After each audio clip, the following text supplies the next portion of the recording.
living things, plant, reproduce, Reproduce. all have babies to do this. They make seeds that can grow into new plants. The flower is a part of the plant that makes seeds. When the petals drop off the flower, seeds are derived from a seedhead. Lovely seedhead.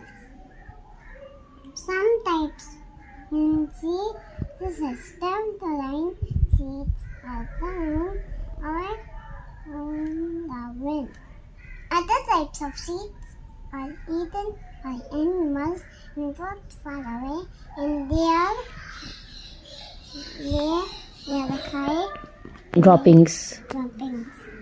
If seed is lined in this way with enough water and sunlight, it can grow into a new plant.